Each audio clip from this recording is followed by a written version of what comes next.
একটা সময় মানুষ আগুন নিয়ে রাত কাটাতো। বজ্রপাত মানেই ছিল মৃত্যু। তখন বিদ্যুৎ ছিল না, আর আজ বিদ্যুৎ ছাড়া আমরা বাঁচতেই পারি না। কিন্তু বিদ্যুৎ এসেছিল কিভাবে? একজন পাগল বিজ্ঞানী আগুন আর মৃত্যুকে ভয় না পেয়ে খুঁজে এনেছিল বিদ্যুৎ। কিন্তু কিভাবে? কে ছিল সে? আর কিভাবে তার পাগলামি বদলে দিল গোটা মানব সভ্যতা? এই সব প্রশ্নের উত্তর পেতে সম্পূর্ণ ভিডিওটা দেখুন। আজ জানবেন এমন কিছু তথ্য যা জানার পর আপনার চারপাশের প্রতিটা বৈদ্যুতিক যন্ত্রকে ভয় লাগবে। আপনি জানেন কি, একটা বজ্রপাতের শক্তি এমন হতে পারে যে পুরো একটি গ্রামের বিদ্যুৎ 1 সেকেন্ডে চালু করে দিতে পারে। প্রতি সেকেন্ডে পৃথিবীতে 100 বার বজ্রপাত হয়।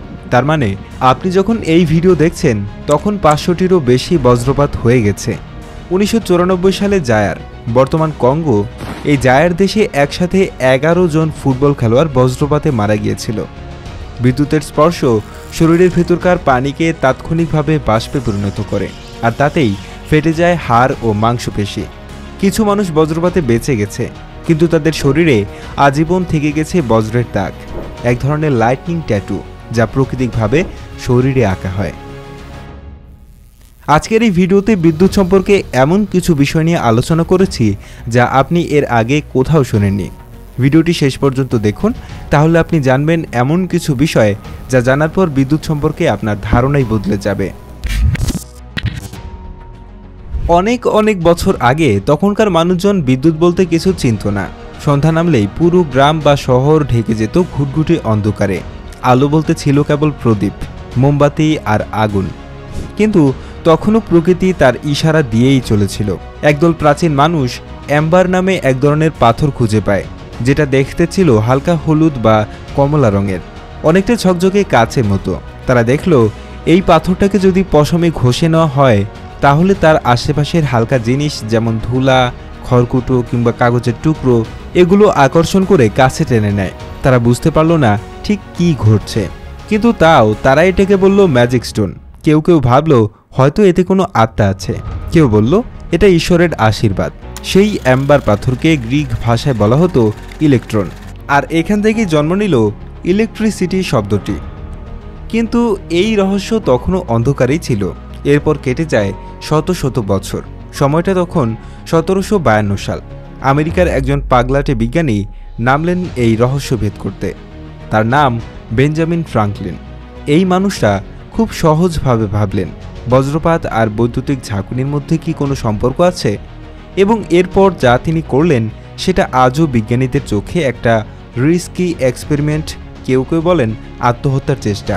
তীব্র এক ঝড়ের দিন, যখন আকাশ গর্জে উঠছে, বিদ্যুৎ চমকাচ্ছে, ঠিক তখনই তিনি উড়ালেন এক ঘুড়ি। ঘুড়িটার মাথায় ছিল একটা লোহার চাবি, আর নিচে একটা সিল্কের সুতো। ফ্রাঙ্কলিন নিজে সেই সুতো ধরেছিলেন। কিছুক্ষণের মধ্যেই বজ্রপাত হলো, আর তিনি দেখতে পেলেন চাবির ধারে ধারে ঝিকঝিক করে জ্বলে উঠছে বিদ্যুৎ। তিনি সাহস করে চাবিটার কাছে হাত বাড়ালেন, আর সঙ্গে সঙ্গে একটা ছোট শক।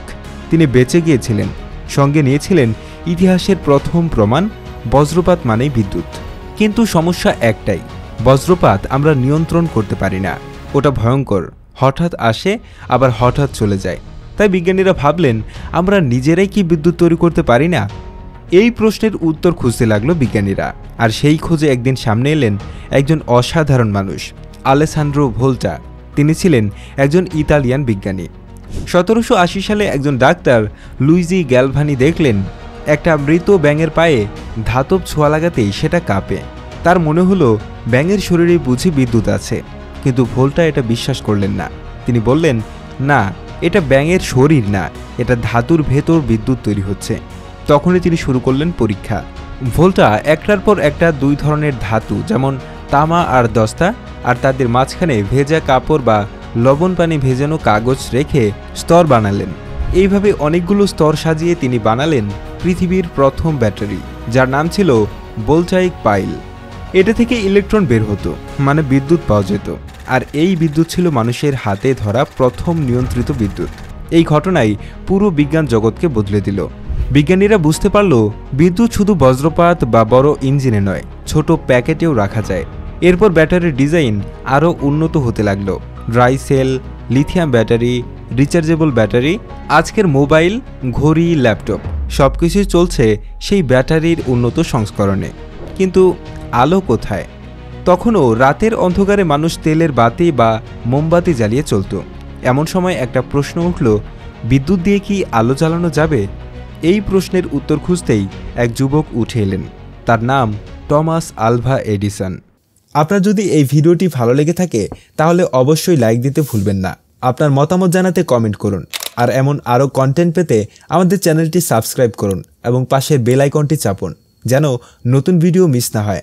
আপনার বন্ধুদের সাথে শেয়ার করতে ভুলবেন না।